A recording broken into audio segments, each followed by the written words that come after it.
우리가 인생을 살아가면서 많은 약속을 합니다. 아마 약속을 안 해본 분들이 없을 겁니다. 정말 많은 사람들과 또 약속을 합니다. 부모와 형제끼리도 약속을 하고 친구끼리도 약속을 하고 아주 대표적으로 또 결혼 약속도 합니다. 교회에서도 또 약속을 합니다. 교인이 되기 위한 약속을 합니다. 또한 하나님과에도 약속을 합니다. 아주 셀 수 없을 정도로 우리는 약속을 하면서 살아갑니다. 그런데 이제 이 약속을 많이 하셨을 텐데 여러분은 이 약속을 대부분 다 지키셨습니까? 이 질문 앞에 자신 있게 그렇다라고 말할 분들이 없으리라 생각을 합니다. 제 자신을 봐도 참 약속을 잘 지키지 못한 모습들이 많이 있음을 이제 보게 됩니다. 약속을 지킨다는 건 너무나도 중요하지만 실제로는 그러하지 못함이 또 우리의 현실입니다. 그죠? 시간 약속도 종종 늦지 않습니까? 그러니까 약속이라는 게 되게 중요한데 실제로는 그 중요한 것을 잘 지키지 못한 우리의 모습들이 이제 우리의 연약함이 아닌가 생각합니다. 그러나 하나님은 우리에게 행한 약속을 반드시 지키십니다. 여러분 그렇게 믿고 있으십니까? 하나님 우리에게 행한 약속은 우리와 다르게 반드시 지키심을 보게 됩니다. 하나님의 약속은 지체될 수 있지만 반드시 성취는 됩니다. 그러므로 지체되는 현실에서 우리가 가지고 있어야 할 신앙의 자세가 중요하죠. 왜냐하면 주님께서 우리에게 말씀하실 때 때와 기한은 하나님께 있다 그랬어요. 근데 분명히 우리에게 약속을 하셔요. 그러나 그 약속은 반드시 성취된다 이렇게 말씀하시거든요. 그리고 실제로 우리가 이 성경을 보고 교회의 역사를 볼 때 하나님의 약속이 아주 성취되었음을 보게 되죠. 대표적인 게 우리 예수 그리스도의 오심 아니겠어요? 때가 참에 하나님께서 그 아들을 우리에게 보내셨잖아요. 약속하신 대로 오셨습니다. 그러므로 다시 오실 주님도 약속하신 대로 오실 것입니다. 하나님이 우리에게 하신 약속은 반드시 이루어지는 것입니다. 그런 측면에서 하나님께서 우리에게 주신 약속을 바라보면서 그 약속 가운데 살아가는 게 참 중요합니다. 그게 아주 성숙한 신앙인으로 가는 길이기도 하는 것입니다. 그런 측면에서 오늘 이 출애굽기 5장 말씀을 살펴보면서 그 하나님의 하신 약속의 모습이 무엇인지 또 하나님이 그 약속 어떻게 이루어가시는지 좀 생각해 보고자 합니다. 그리고 우리의 신앙도 한번 살펴보는 그러한 시간을 갖고자 합니다. 모세와 아론은 이제 하나님 앞에 소명을 받습니다. 그리고 드디어 애굽의 왕 바로 앞에 이제 나가게 됩니다. 얼마나 긴장했겠습니까? 40년 만에 이제 처음으로 모세는 자기가 살던 궁전으로 들어갑니다. 40년 동안 노역 생활하였던 아론은 이제 그 형제 모세와 함께 그 권력자인 바로 앞으로 가게 됩니다. 이 두 사람 다 아마 심장이 두근거리지 않았을까 생각을 해봅니다. 이들은 바로에게 가서 하나님께서 우리에게 말씀하셨는데 이 말씀을 들어주십시오 라고 이야기합니다. 그래서 하나님께서 이 백성을 이스라엘 백성들을 이끌고 사흘쯤 가서 제사하라고 하셨습니다. 그러니 이 백성들을 좀 사흘길을 좀 보내달라라고 이야기하는 것입니다. 모세와 아론은 자신들이 하는 말은 자신의 생각이 아니라 하나님의 생각이고 하나님의 말씀이다 라고 이제 전달을 합니다. 그런데 이 말씀 한번 잘 주목해야 됩니다. 왜 하나님께서는 애굽에서 제사를 드리지 않고 사흘길이나 가서 제사를 드리려고 하였을까요? 제사 드리는 거 장소가 따로 필요합니까? 어떻게 생각하세요? 이 장면 왜 하나님은 서울길이나 가서 제사를 몇 명입니까? 이스라엘 백성이 200만 명 정도, 200만 명 정도가 다 준비해서 사흘길을 간다. 여기 보면은 모세의 입장에 다시 돌아온다는 뜻 아니에요. 사흘길 갔다가 다시 돌아오겠다라고 하는 의미인데, 아니 이 고추장스러운 일을 꼭 해야 됩니까? 그죠? 이런 생각해 볼 수 있지 않겠습니까? 그 하나님께 분명히 사흘길을 가서 제사를 드리라 이렇게 말씀하신 것을 이제 보게 되는 것입니다. 더군다나 광야는 어떤 곳이 매우 척박한 곳이잖아요. 척박한 곳에 뭐 나오는 것도 없어요. 거기서 제사를 드린다고요? 그럼 생각을 해보세요. 제사를 드리려면은 이 애굽에서 모든 제물을 다 준비해서 가야 될 거 아니겠어요? 근데 하나님께 드리는 제물은 어떤 거예요? 상하면 안 되잖아요. 거룩한 제물이어야 되잖아요. 사흘길 동안 상하지 않게끔 이 제물을 다 가지고 간다. 광야를. 아스팔트 길도 아니고 버스를 타고 가는 것도 아니고 비행기도 아니고요. 그럼 생각해, 왜 그러셨을까요 도대체? 그럼 이스라엘 백성들은 또 정말 힘든 거예요. 사흘길을 걸어가는 것도 힘들고 그 제물을 다 준비하는 것도 힘들고 모든 것이 다 힘든 상황인데 사흘길을 가서 꼭 제사를 드려야 되는가? 그런데 하나님은 사흘길을 가서 제사를 드리다 이렇게 이야기하는 것입니다. 우리는 이 장면에서 중요한 사실을 또 생각해 볼 수 있는데, 그것은 애굽이라는 나라가 하나님께 제사 드리기에 너무 타락한 장소입니다. 그죠? 온갖 우상 신전들이 난무하는 이곳에서 하나님을 향하여 온전히 제사 드릴 수 없는 거예요. 바로의 입장도 생각해. 아니 여기서 제사 드리면 되지. 여기서 제사 드려. 그 문제가 되지 않죠. 그런데 하나님은 애굽이 아니다라고 이야기를 하는 겁니다. 그러므로 이제 떠나가게 하시는 거죠. 애굽은 타락하였고 온갖 우상이 난무하는 것입니다. 거룩한 제사가 하나님께 드려질 수가 없고 하나님이 그런 곳에 제사를 받지 않겠다. 나는 거룩한 하나님이라 거룩한 예배를 원한다라고 하는 의미가 함의되어져 있는 것입니다.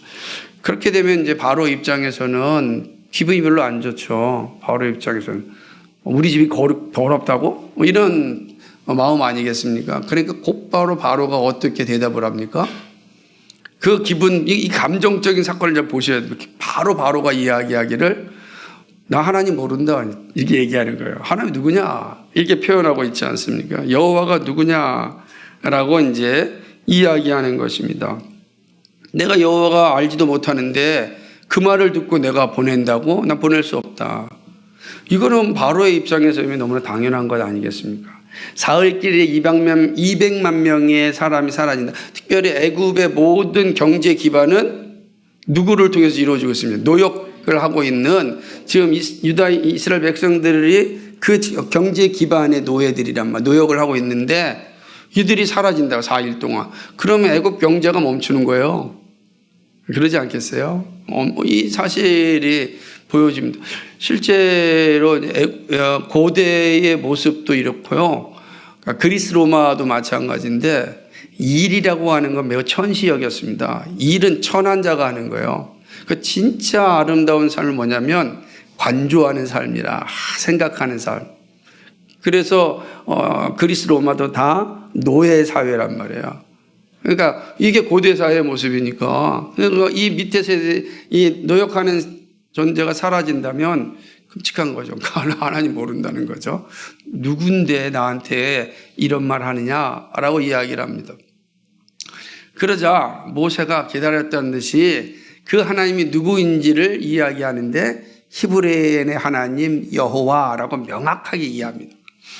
왜 이렇게 이야기할까요? 나중에 바로가 부정하지 못하게 하는 겁니다. 하나님의 심판을 받을 때 나 하나님이 누군지 듣지 못했습니다. 이런 말 못하게 하는 겁니다. 명확하게 이해합니다.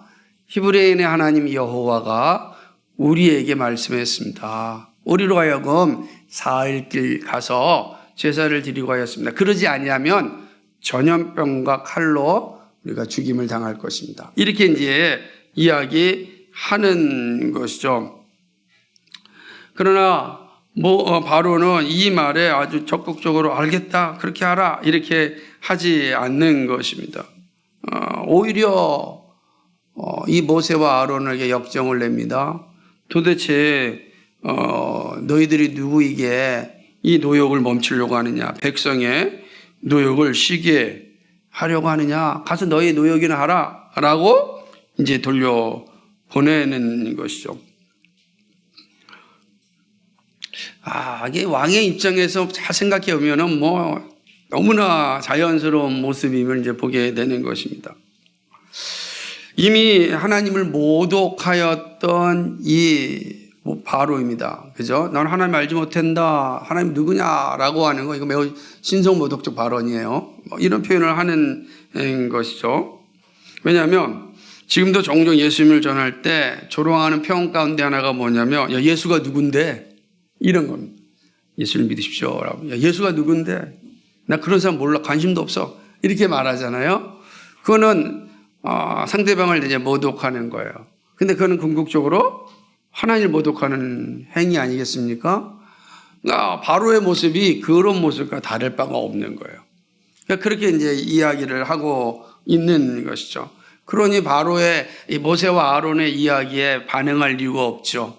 전혀 반응하지 않습니다. 이미 하나님을 모독하였으니까 죄는 더 큰 죄를 향하여 나간다고 우리 항상 알고 있지 않습니까? 이 바로는 더 큰 죄를 이제 향하여 가는데, 그것은 뭐냐면 이스라엘 백성들에게 노역을 증가시키는 일이 되는 것입니다. 오히려 백성의 감독들과 기록원들에게, 이 유다인들에게 혹독한 징벌을 내릴 것을 명령합니다. 아주 악독한 이 독재자들, 권력자들의 행포를 잘 보여줍니다. 이 역사에서 아주 포악하고 악독한 독재자들이 똑같은 일을 했어요. 그죠? 자신들의 이 사적 욕망을 추구하기 위하여 공적인 이 일들에 있어서 얼마나 악한 일을 벌이는지 모릅니다.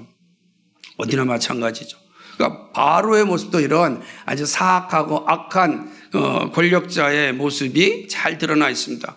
근데 사악하고 악한 권력자들은요, 다 공통점이 있습니다. 그것은 하나님을 모독하는 자입니다. 하나님을 모독하기 때문에 이 짓을 하는 거예요.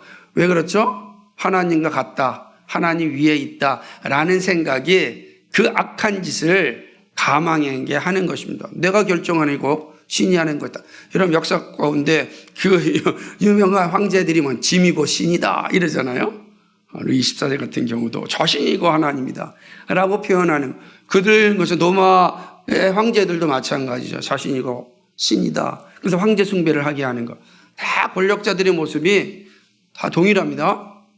이 바로의 모습도 별다를 바가 없는 것입니다. 이스라엘 백성들에게 벽돌을 만들 때 필요한 집을 전가 갖추 주지 말라는 것입니다. 스스로 가서 죽게 하라는 거죠. 그러면서도 벽돌은 원래 수요만큼 만들라는 겁니다. 이런 나쁜 놈이 어디 있어요? 근데 이런 나쁜 놈들이 역사에 우리 시대에 늘 존재하고 있습니다. 그러면서 말하기를 이스라엘 백성들이 게으르기 때문에 지금 제사하러 간다고 한다. 이러고 이제 이야기하는 겁니다. 아예 이제 모든 요청을 받지 않겠다는 내용이죠. 바로는 모세와 아론의 요구를 거부할 뿐만 아니라 이스라엘 백성을 향하여 노동을 더욱 무겁게 함으로 수고롭게 하여서 그들이 모세와 아론이 하는 거짓말을 듣지 못하게 하도록 명령을 내립니다. 이 모세와 아론이 거짓말하고 있다 이거. 이스라엘 백성들에게 그러니까 아주 노역을 심하게 함으로 이 모세와 아론이 우리에게 거짓말했다라고 만든 거예요. 지금 모세와 아론이 바로 만나기 전에 누굴 만났습니까? 이스라엘 백성 전체를 만났잖아요. 그들 앞에서 뭘 행하였습니까? 이적을 행하였잖아요. 하나님께서 보내주신 것을 확인하였잖아요. 그래서 그들이 어땠습니까? 모세와 아론을 자신들의 지도자로 받아들이고 하나님의 뜻을 순종할 것을 결정하였습니다. 그래서 이제 모세와 아론이 바로에게 간 겁니다. 그런데 지금 바로가 하는 작전이 뭡니까? 모세와 아론이 행한 것은 거짓이다. 그러므로 이스라엘 백성들이 거짓말하는 모세와 아론의 실체를 보게 해라 라고 하는 거예요. 그러면서 어마어마하게 지금 이 노동의 강도를 높이고 있는 것입니다. 노동을 너무 무겁게 함으로 그 일을 시행하는 거죠. 참으로 악한 통치자들의 전형이죠. 내 말 듣기 싫으면 죽으라는 태도이죠. 나쁜 권력자의 모습인데, 여러분 이게 권력을요 많든 그든 하여튼 권력을 가진 자에 나타나는 거예요. 최근에 재밌는 기사 가운데 하나가 왕의 DNA 사건이 있었습니다. 교사에게 어떤 분이 자신의 아들은 왕의 DNA가 있으니까 왕자처럼 대하라 이렇게 이야기했다고 합니다. 아주 5급 공무원인 학부모의 이야기인데, 5급 공무원이라고 하는 작은 권력을 가지고 있어도 이 짓을 하고 싶은 거예요. 그죠? 이게 인간의 본성이라고요. 여러분 이게 죽을 때까지 싸워야 되는 거예요. 여러분 지금은 좀 세상으로 기준으로 하면 상위 1%는 아직 안 되셨잖아요. 그죠? 안타까워. 우리 상위 1%가 됐나야 돼. 아마 여러분 상위 1% 되면은 이 작은 교회를 다닐 마음이 있을까요? 갈등이 생길 겁니다. 내가 상위 1%인데, 그죠? 내가 상위 1%의 부자들이 작은 교회 섬긴다는 얘기를 내가 유사일에 들어본 적이 없어요, 지금도요. 혹시라도 아시면 알려주십시오. 제가 모를 수 있으니까. 근데 인간이 그런 거예요. 그렇다 그분이 다 잘못됐다 그런 거 아니고요. 오해하지 마십시오. 우리가 그러잖아요. 하여튼 작은 권력만 있어도 그 권력을 활용하고 싶은 거예요. 그러니 바로는 보통 권력자입니까? 그러니까 어떡하죠? 이 악한 짓을 벌이는 겁니다. 내 말 듣기 싫으면 죽어? 이런 거 아니겠어요? 내 말 듣기 싫으면 지금 이 고생하다가 죽으면 됐다. 이런 어떤 사악한 모습을 보여주는 거죠.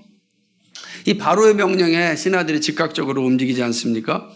이스라엘 백성들의 삶은 더욱 고단하였습니다. 노동이 배나 늘었기 때문입니다. 거기에 애굽의 감독들이 이스라엘의 기록원들을 재촉하고 폭행을 합니다. 자, 그러니까 일들이 있겠죠. 감독관들이 있고 또 일을 기록하는 이 사람들이 이제 이스라엘 사람들, 유대인들이었는데, 그들의 기록을 보니까 그날에 일감이 완성되지 않은 거예요. 그렇죠? 그러니까 어떡합니까? 이들을 향하여 폭행을 행사합니다. 자기는 왕에게 압박을 받으니 그렇죠. 왕에게 압박을 받으니까 다른 밑으로 내려가는 거예요. 그러는 겁니다. 예. 참, 이런 모습들이 이제 드러나, 이 참 어디에나 있는 것 같아요. 위로부터 나타나는 권력 행포가 아래로 계속 내려가는 모습. 우리도 비일비재하게 보고 있지 않습니까? 그러니까 바로는 기다렸다는 듯이 너희가 게을러서 하나님께 제사를 드린다고 하면서 부지런히 일하면 내 제사 드릴 시간도 없을 텐데 너희가 지금 게을러서 이렇다. 이게 얘기하는 거죠. 그런데 이제는 집도 주지 않습니다. 그러면서 벽돌에 술을 채우라는 겁니다. 정말 사악하죠. 농담으로 이 깡패들이 하는 행동 가운데 하나가 뭐냐면 1,000원 주면서 짜장면 사오고 900원 거슬러 와라 이렇게 말하는, 이런 깡패와 같은 짓을 지금 한나라의 왕인 바로가 하고 있는 거예요. 여러분 이게 권력자의 모습이에요. 깡패. 그죠? 자신에게 준 권력을 이렇게 사용하면 이건 깡패, 이거 양아치죠. 깡패 같은 겁니다. 바로가 지금 이 짓을 하고 있는 것을 이제 보게 되는 것입니다. 인간이 악하게 되면 이렇게 깡패와 같은 존재가 됩니다. 기록원들이 이 이야기를 듣자 절망합니다. 자기는 바로한테 가서 이 기록원들이, 이 감독들이 자기들을 이렇게 폭행도 가니까 바로에게 가서 우리 왜 이러냐, 이거 풀어달라, 좀 도와달라라고 행했는데 오히려 더 큰 압박으로 다가오니까 절망할 수밖에 없는 거죠. 그들이 얼굴이 시커맸을 겁니다. 절망한 상태로 나오는데 바로 거기서 모세와 아론을 만납니다. 여러분이 기록원의 입장이라면 모세와 아론에게 어떻게 행동하겠습니까? 우리는 너무 평범한 장면을 보는데, 여러분 왜 하나님께서 이러한 장면들을 기록해 놓으셨고 우리에게 읽으라고 들으라고 주셨는지를 기억해야 됩니다. 본받기 위함이다. 오늘 아까 고린도전서 읽으면서 본받기 위함이라. 그죠? 잘 보셔야 되는 거. 나오면서 하는 소리가 뭡니까? 너희가 우리를 바로의 눈과 신하의 눈에 미운 것이 되게 하였다라고 이야기하는 것입니다. 여기서 미운 것, 보기 싫은 존재, 역겨운 존재가 되게 하였다라고 하는 것입니다. 너희 때문에 우리가 바로 앞에서 죽임을 당할 수 있게 되었다. 그러면서 말하기를 하나님이 너희를 판단하셨으면 좋겠다. 이렇게 이야기를 해요. 근데 이 판단이라는 단어가 뭐냐면 심판이라는 단어예요. 하나님께 너희를 심판하셨으면 좋겠다라는 단어입니다. 근데 심판하다라고 하는 단어는 또 직접적으로 이야기한다면 벌을 내렸으면 좋겠다는 거예요. 자, 이 장면을 잘 보셔야 돼요. 이스라엘 백성들이 시커먼 얼굴로 나오면서 모세와 아론을 보면서 딱 하는 말이 뭐냐면 너 때문에 우리가 죽게 되었으니 하나님이 너희를 벌 줬으면 좋겠다는 거예요.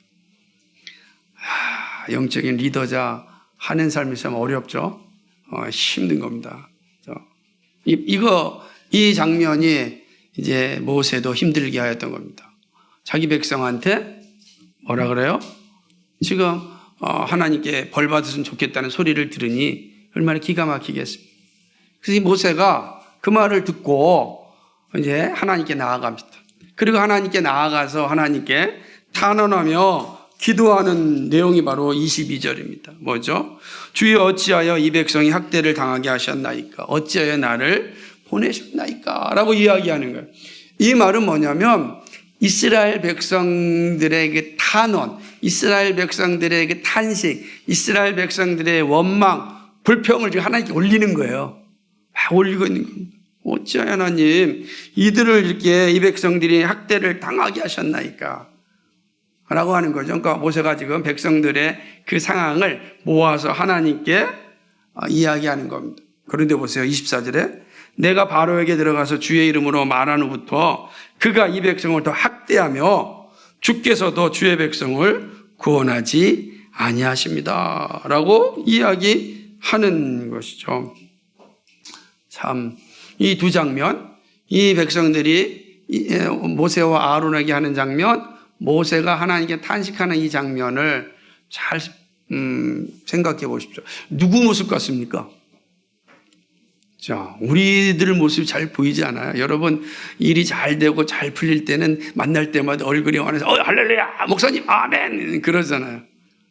그런데 좀 일이 풀리지 않고 어렵고 힘든 일이 생기면 여러분 어떻게 이야기합니까?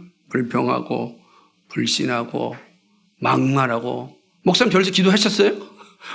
난 이래서 제일 많이 들었어요. 저래서 기도하셨어요? 그래요. 세상 그냥 속 다 뒤집는 소리거든요, 막. 그죠?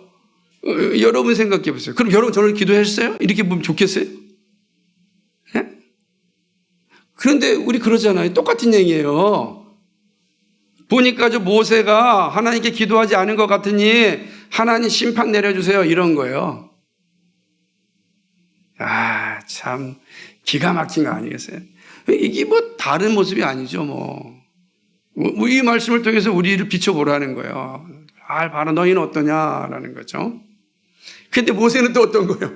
하나님 날 보내셨으면 이 문제 해결해 줘야 되지 않습니까? 얼마나 속이 타니까. 그러니까 모세가 믿음이 없어서 한 얘기는 아니지만 모세도 점점 그 상황이 힘이 든 거예요. 그러니까 힘이 든 상황을 지금 보여주고 있는 거죠. 모세도 흔들리는 것입니다. 그죠? 모세가 하나님을 불신하였고 또 불만을 섞어서 했던라고는 할 수가 없는 거예요. 그러나 모세 역시 고난의 현실 앞에서 힘듦이 찾아온 거죠. 40년 만에 드디어 이제 하나님의 부르심을 받아서 현장에 왔는데 더 힘들어지고 있는 것을 볼 때 여러분 그 마음이 쉽겠습니까? 그죠? 모세는 바로가 강팍하여질 것임을 들었습니다. 그죠? 이미 들었잖아요. 모세가 강팍할 것이다. 네가 말할 때 바로가 듣지 않을 것이다 라고 모세가 하나님께 들었단 말이에요. 모세가 이걸 기억해야 되는 거예요. 이거를. 그런데 현실이 너무 팍팍하니까, 너무 힘드니까, 그죠? 모세도 흔들리는 겁니다. 그 사실을 기억하고 인내해야 했습니다. 그런데 감정을 나타냈습니다. 누구도 마찬가지입니다. 우리에게 장이 보여주는 거예요. 모세가 믿음이 없어진 것이 아닙니다. 하지만 누구라도 현실 앞에 영적으로 침체가 다가오면 얼마든지 이렇게 감정적인 낙담이 올 수가 있습니다. 그죠? 그러나 이스라엘 백성과 모세의 차이점이 뭐예요?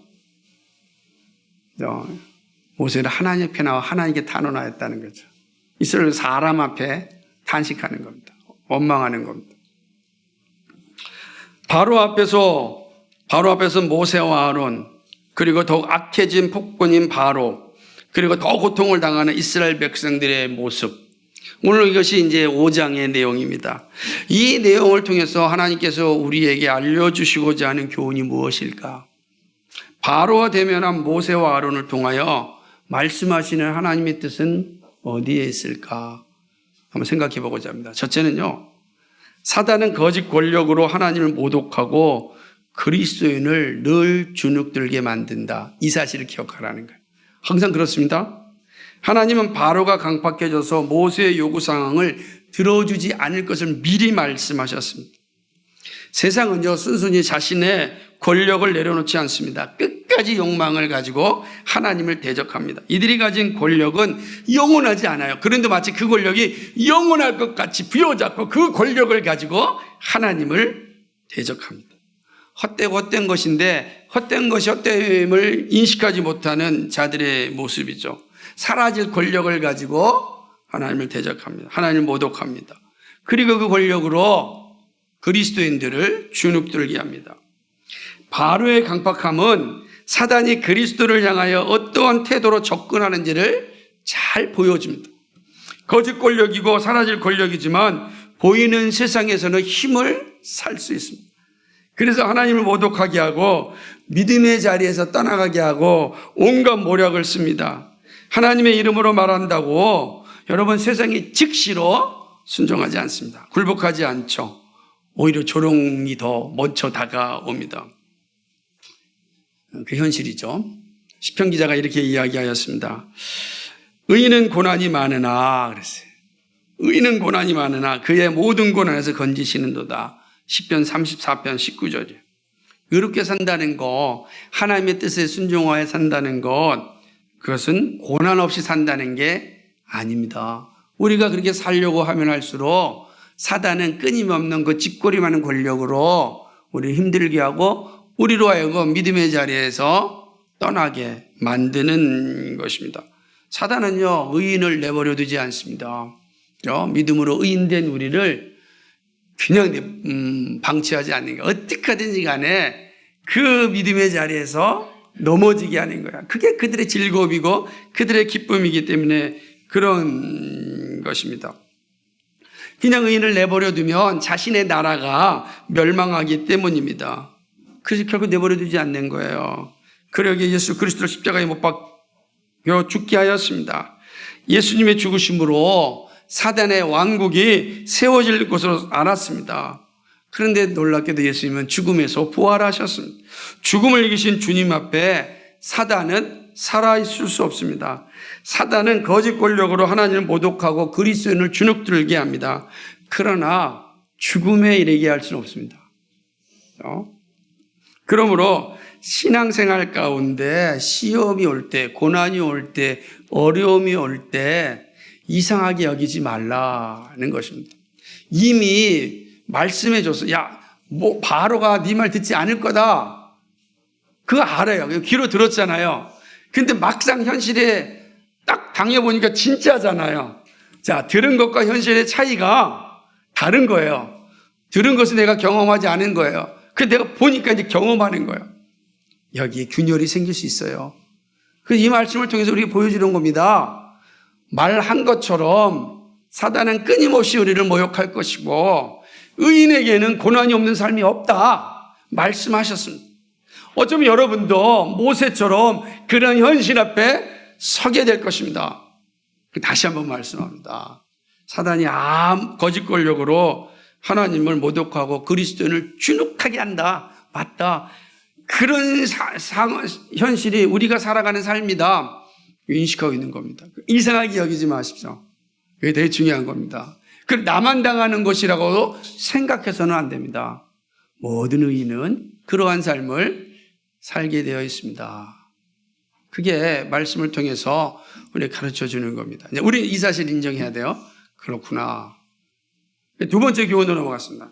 둘째는 사단이 아무리 강력한 힘을 가지고 있어도 그리스도에게 반드시 패망한다는 사실이죠. 사단은 그리스도를 주눅들게 하더라도 절망하게 할 수 없습니다. 그리스도인이 누구입니까? 그리스도가 자신의 핏값을 지불하시고 사신 자녀들입니다. 예수님의 사랑을 받은 사람입니다. 누구도 끊을 수 없는 그 사랑을 가지고 살아가는 사람이 그리스도입니다. 여러분, 우리만큼 이 큰 사랑을 받은 사람이 없어요. 여러분, 세상과 비교할 수 없는 사랑이 우리에게 있습니다. 우리는요, 세상의 화려함을 바라보지 마시고 그리스도의 사랑을 바라보십시오. 그러면 세상을 사랑하지 않을 수 있는 힘이 생기는 거예요. 그죠? 우리가 세상과 싸워서 이길 수가 없습니다. 그리스도의 사랑을 풍성하게 누릴 때 세상을 이길 수 있는 것입니다. 사단이 오해하는 것은 자신의 권력이 자신에게서 나온다는 착각입니다. 하나님이 허락하지 않은 권력은 존재할 수 없습니다. 욥을 시험하였던 사단도 하나님의 허락을 받았습니다. 이 사실은 바로와 같은 이들이 새겨들어야 합니다. 모든 권력이 하나님께로부터 나옵니다. 교만하고 오만하여 마치 자신이 권력의 창시자라고 생각하면 끔찍한 결과에 이릅니다. 근데 교만한 자, 오만한 자들은 그런 생각을 가져요. 그러니까 권력을 가지면 권력을 주신 하나님의 뜻을 생각하지 않습니다. 성공하게 되면 성공을 허락하신 하나님의 뜻을 잊어버립니다. 그게 되는 거예요. 어려울 땐 주여 도와주십시오 해가지고 성공의 자리에 왔고 권력의 자리를 얻게 되면 그때 기도했던 그걸 기억해야 되는데 그걸 잃어버려요. 그리고 그 권력과 그 물질에 취하여서 온갖 사치와 교만을 행사하며 살아갑니다. 자기 욕망, 사적 욕망을 막 추구하면서 살아가는 게 인간의 모습이 그렇게 바로의 모습이란 말, 우리의 모습이다. 보여주고 있는 것입니다. 예수님은 로마의 총독인 빌라도가 자신의 이 권력에 대하여 이야기하였을 때 예수님께서 빌라도에게 아주 분명하고 명확하게 말씀하셨습니다. 빌라도에게 내가 너를 살려줄 수도 있고 너를 죽일 수도 있어. 내 말 들어? 라고 했을 때 예수님이 빌라도에게 무엇이라고 말씀하셨습니까? 요한복음 19장 11절에 보니까 이렇게 이야기하십니다. 예수께서 대답하시되 위에서 주시지 아니하셨다면 나를 해할 권한이 없었으니라. 그 권력 하나님이 주신 거예요. 여러분이 가지고 있는 지혜, 능력, 부와 건강 하나님이 주셨습니다. 그 인정하십니까? 그 인정해야만 됩니다. 그러지 아니하면 우리는 바로와 같은 자리에 서 있는 겁니다. 내가 쟁취했다고 생각하는 거죠. 그러면 하나님이 아낌없이 가져가십니다. 거기서부터 끝나는 거예요. 그럼 이제부터 네가 알아서 살아라. 이렇게 되는 겁니다. 바로의 모습에서 보여주는 거죠. 사단은 자신의 권력이 아무리 대단하여도 하나님이 허락하지 않으면 행할 수 없습니다. 이것이 세상을 살아갈 때 찾아오는 어떤 핍박도 하나님을 이길 수 없음을 의미합니다. 바로의 악행은 이스라엘 백성들을 억압하는 일에 집중하였습니다. 말도 안 되는 모습으로 괴롭혔습니다. 이스라엘 백성들의 제사를 게으름으로 모욕하였습니다.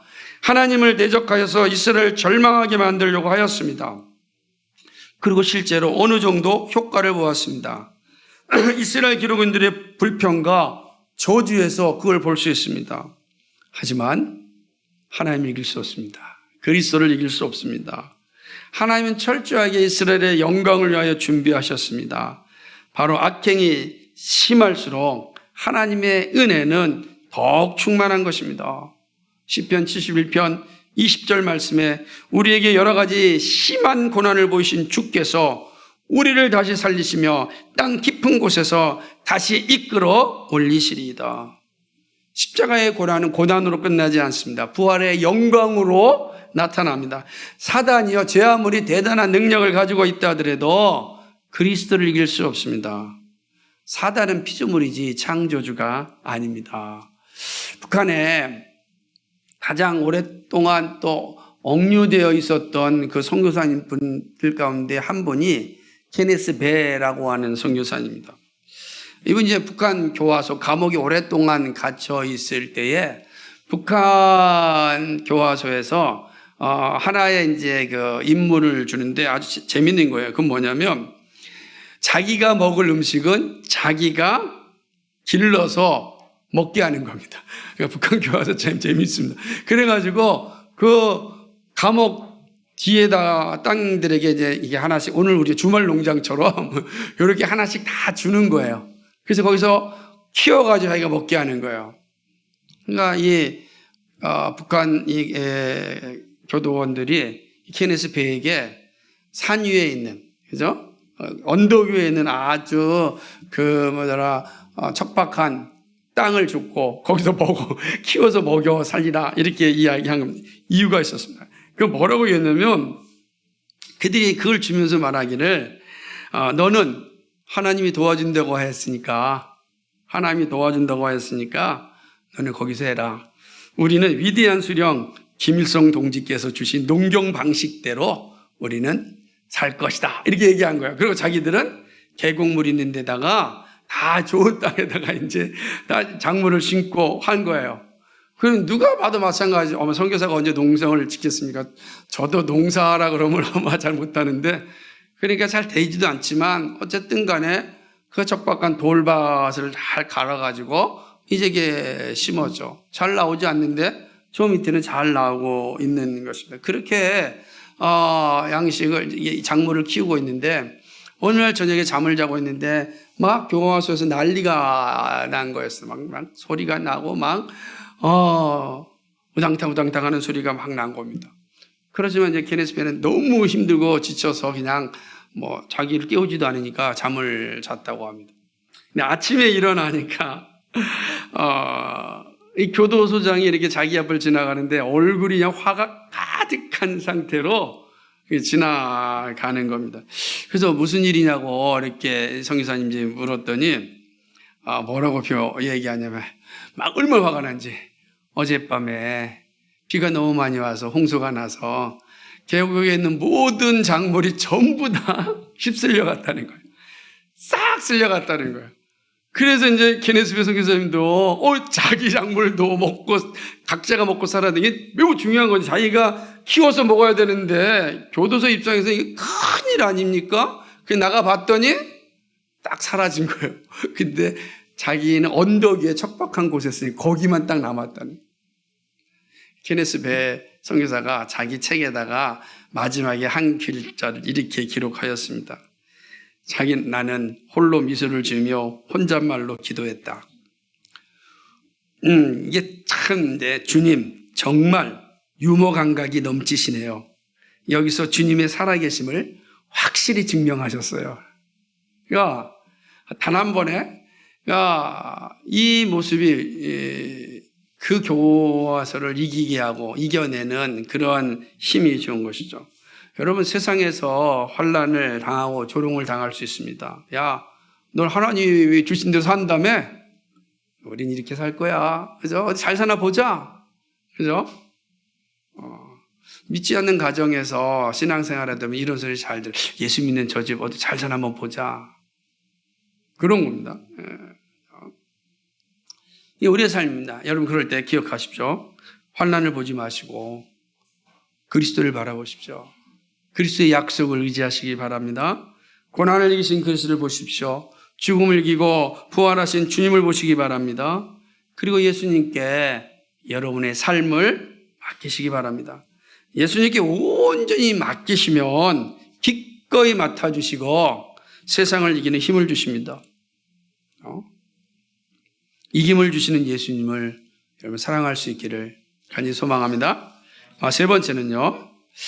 하나님의 일하심이 늦을 수 있으나 반드시 성취된다는 사실을 오늘 이 사건을 통해서 우리 가르쳐 줍니다. 본문을 보면 모세와 아론의 마음과 이스라엘 백성들의 마음을 볼 수 있습니다.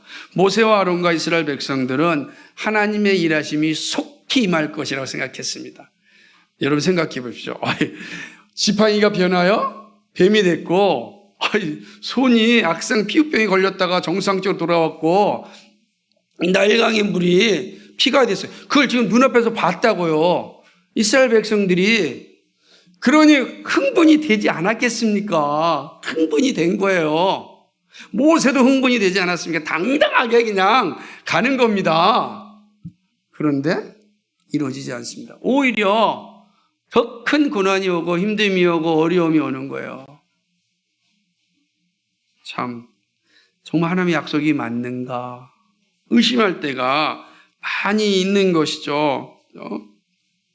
오히려 고난이 더 심하게 오자 하나님의 약속은 잊어버리고 현실만 탓하게 되는 것입니다. 백성들은 모세와 아론을 비방하고 모세는 하나님께 이스라엘 백성들의 마음을 전달하면서 이 불편한 심정을 감추지 않습니다. 이것이 이스라엘의 모습만이 아닙니다. 세례 요한도 이러한 실수에 빠졌었습니다. 그 유명한 세례 요한도 오실 예수님을 전할 때 뭐라 그랬습니까? 예수님은 흥하여야 하고 나는 쇠어야 합니다. 나는 저분의 신들매를 묻기도 미치지 못하는 자입니다. 아주 확 맞았어요. 그래서 뭐라고 했습니까? 저는 세상 죄를 지고 가는 하나님의 어린 양입니다 라고 사람들한테 외쳤던 거예요. 그러면 그의 제자들도 예수님께 가는 걸 막지 않았어요. 그런데 세례 요한이 다른 복음을 전하다가 헤롯에 의하여서 감옥에 갇히게 됩니다. 감옥에서 들려오는 소리를 보니까 자기가 지금 감옥에서 죽게 되었는데 예수님은 여전히 그냥 돌아다니면서 복음을 전하고 가난한 자와 사회적 약자들을 살펴주고 병자들을 고쳐주고 있고 그러면서 복음을 전하고 돌아다니고 있는 겁니다. 기가 막힌 일이요.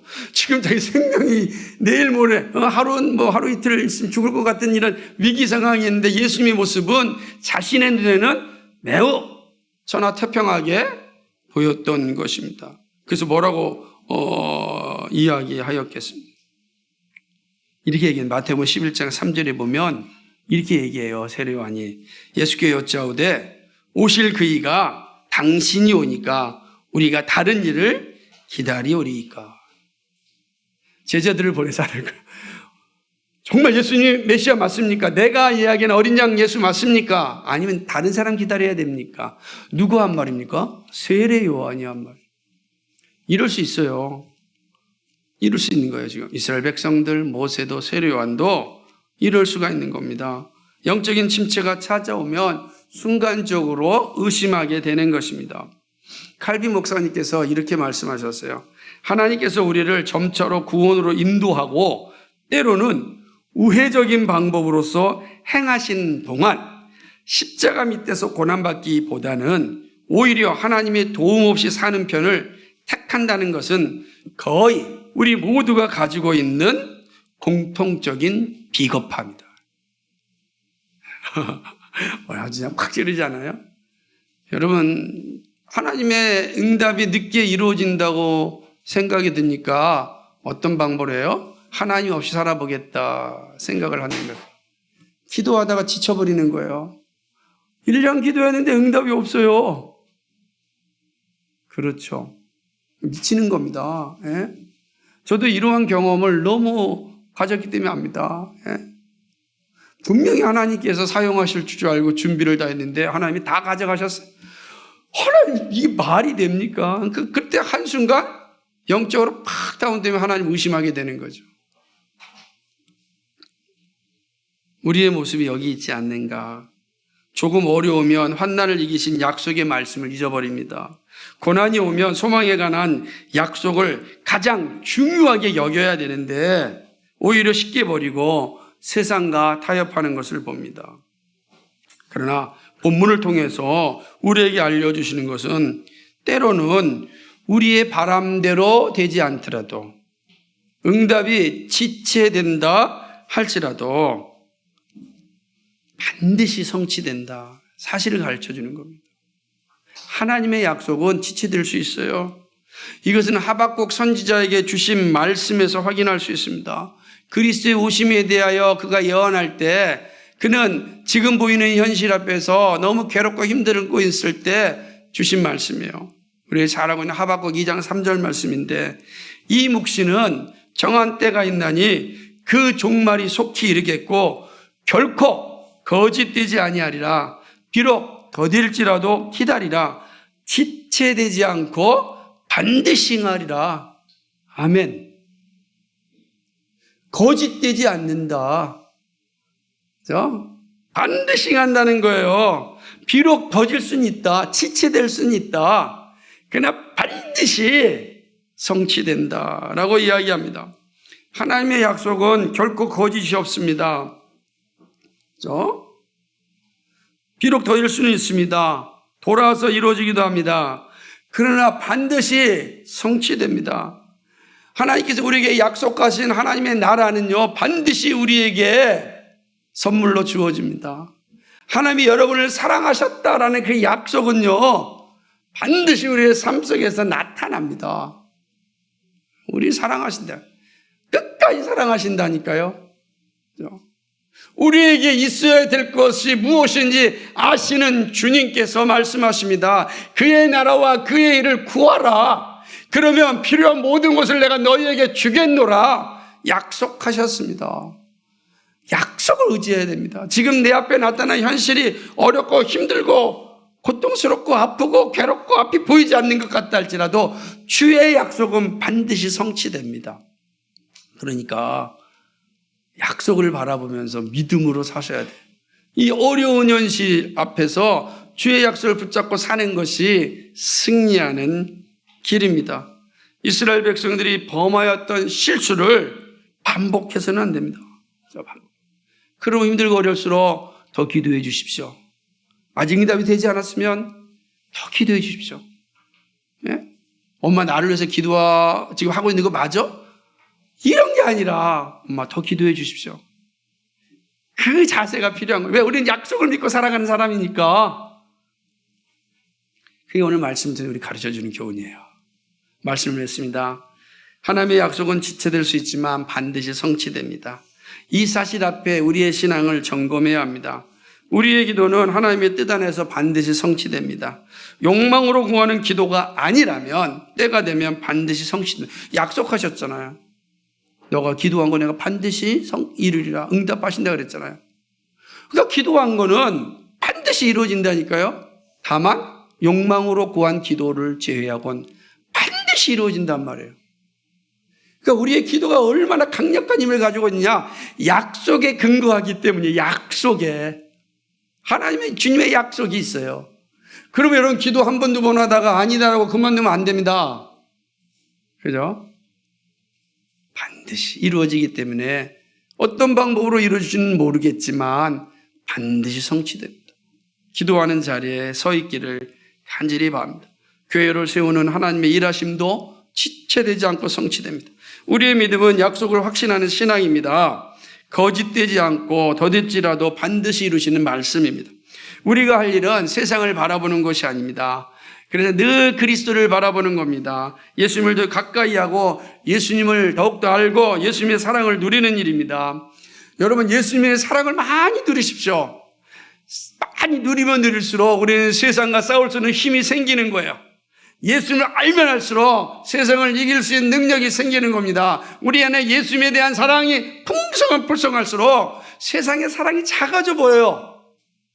예수님의 사랑이 나한테 얼마나 있는지를 늘 점검하시고 예수님을 더 사랑하시고 예수님 사랑합니다. 예수님 나의 주님이십니다.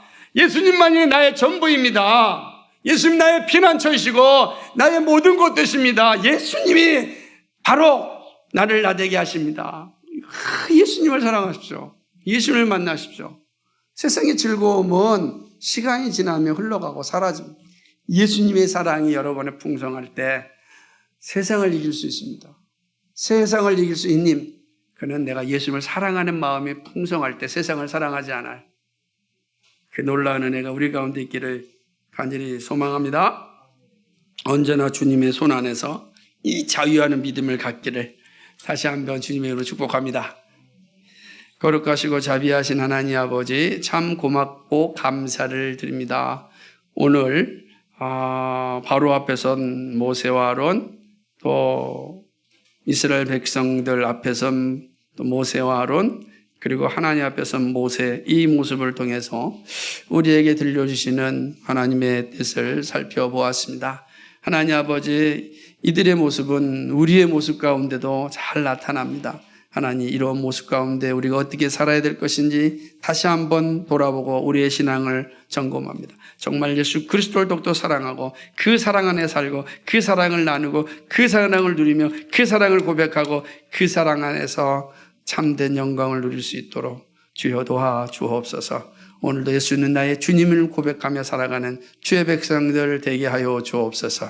감사하며 예수 그리스도의 받들어 기도하옵나이다. 아멘.